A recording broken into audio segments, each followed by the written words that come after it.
Hey everyone, it's Ben Hardy here, and in today's video we're going to be going over a Porsche Boxster S, but first and foremost a huge shout out and thank you to Harrison Imports for giving me some time with this Boxster. Check out their inventory in the link below. Let's get straight into the video.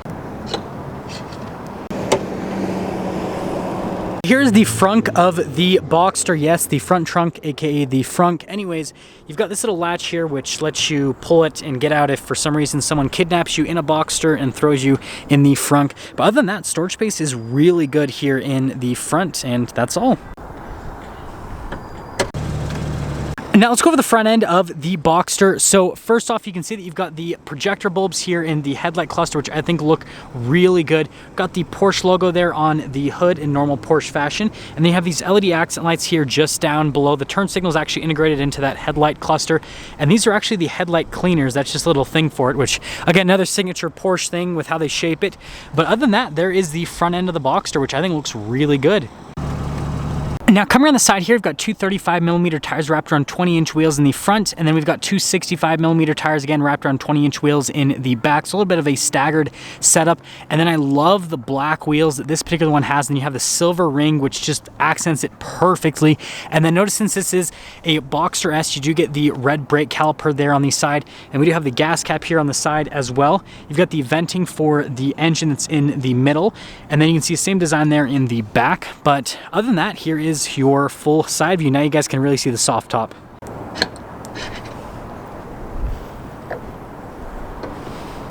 Now you can't really see the engine in the Boxster. It's kind of hidden under a bunch of stuff. So let's go over the engine. It's a 3.4 liter flat six that's naturally aspirated. It goes through a 7-speed dual clutch automatic. In this particular car, you can get a 6-speed manual.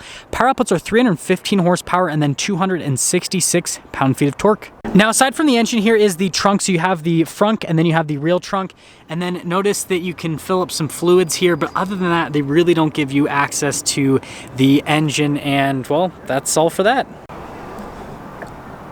Now let's go over the rear end. So first off, you can see that we've got the LED taillights, which I've always loved these lights. They look fantastic at night, and I love how they're integrated into the rear spoiler. I think that's just such a cool design touch. You have Porsche here on the back, and notice they didn't do any Boxster or Boxster S badges. This is definitely more of like a stealth version where people look at it and they don't really know what it is unless they look at the red brake calipers. And then you've got the exhaust tips here in the center, which look absolutely fantastic. But other than that, that's everything for the back end. Now here's the door panel in the Boxster. Notice that we've got this really nice leather trim just down below, and then over all of the touch points as well. We've got our window controls here and then your mirror adjustments. And this does come with memory seats. I love the feeling of the door handles in the Boxster. We've got our Boxster S plaque right here. And then here are the seats in the Boxster. So notice you've got full leather seats. You've got the perforated leather in the center portion. The bolsters are really nice. And then down below as well, all of your adjustments are on the side of the seat. That's to open up the trunk, and then you've got the frunk opening. And then look at the beautiful metal pedals rather, just down below. We've got our light controls just right up there, and then that is for the key. You guys will see that in just a little bit.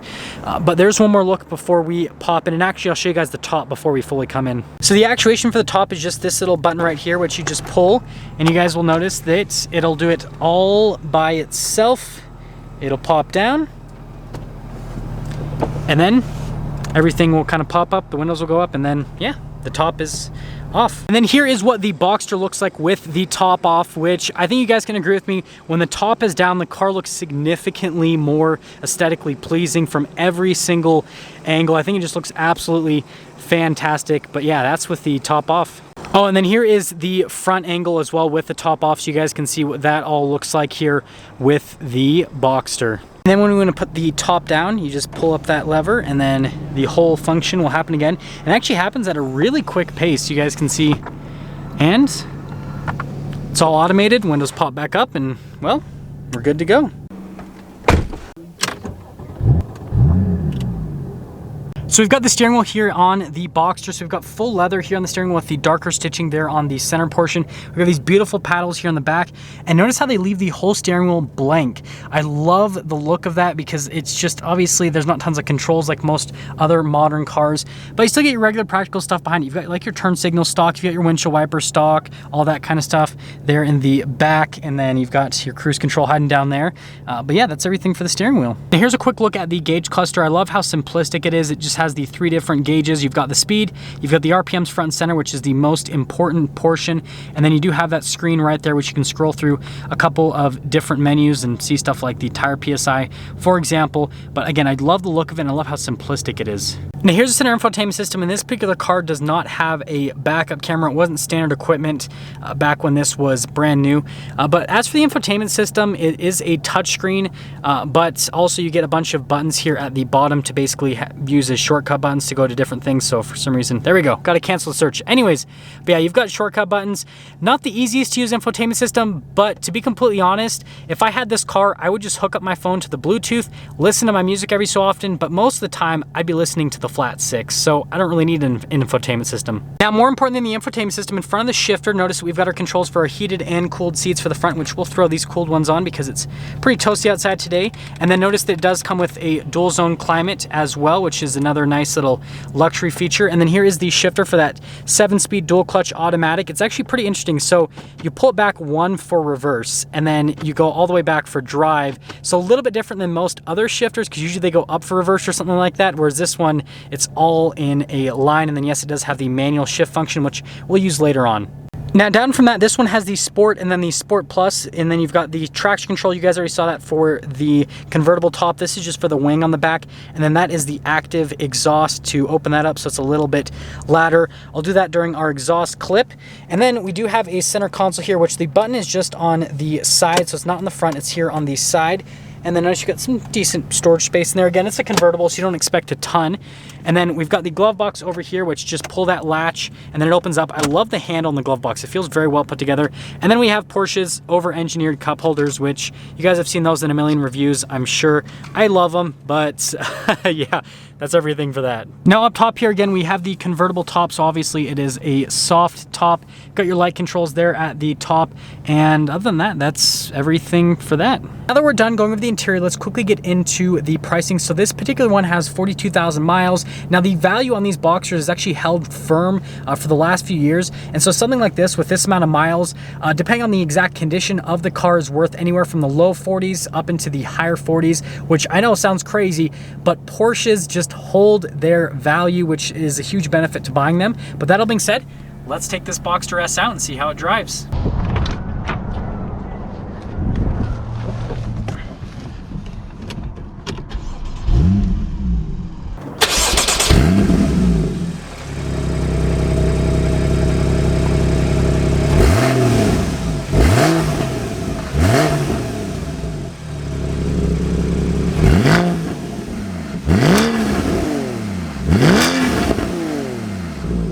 Let's talk about visibility before we set off here in the Boxster S. So first off, visibility of the hood is great, and that's due in part to the mid-engine design.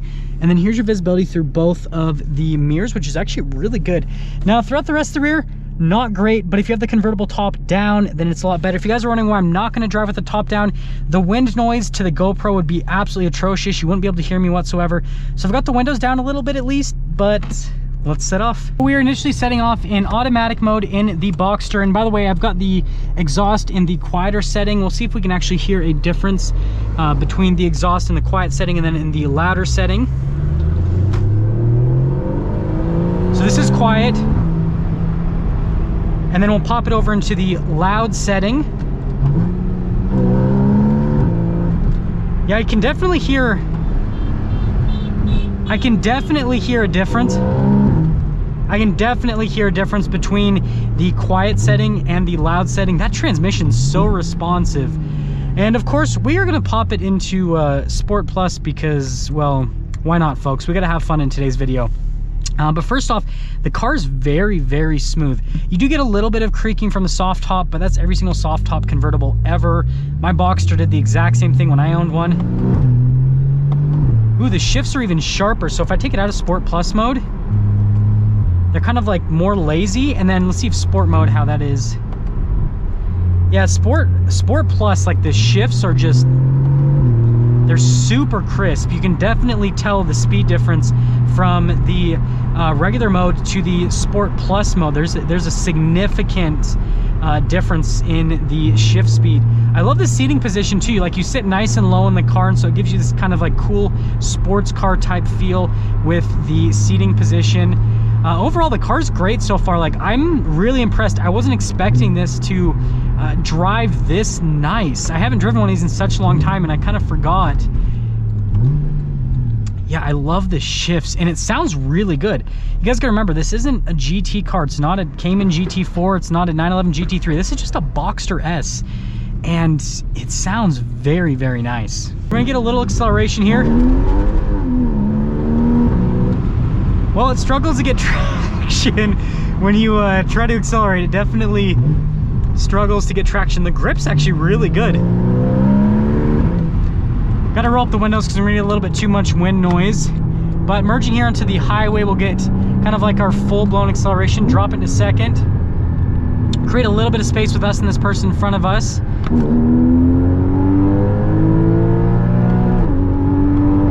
Those gear shifts are violent. Like, seriously, you feel like a punch. It like pushes you forward each shift point. Oh, and it gargles out of the exhaust too.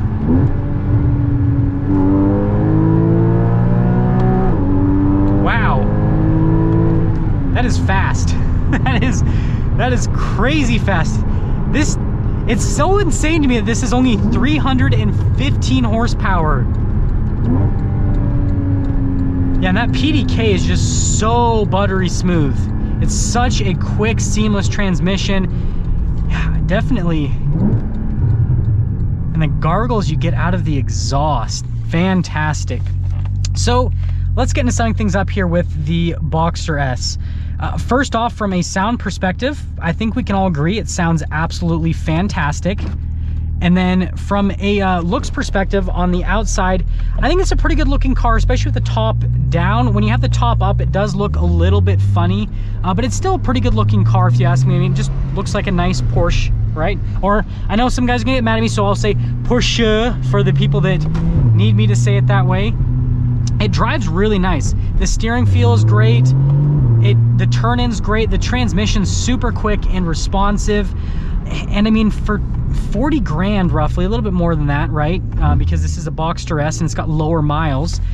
This is a really good value. Like, I can't think of anything else that drives as nice as this. Mid-engine, obviously Porsche name, and these are super reliable as well. And so, yeah, I mean, if you're looking for a fun convertible, the Boxster S, man, it is crazy nice and super affordable now. Now that's gonna sum things up for our video on this 2013 Porsche Boxster S. And again, a huge shout out and thank you to Harrison Imports for giving me some time with the Boxster. Check out their inventory in the link below. I'll see all of you in the next video.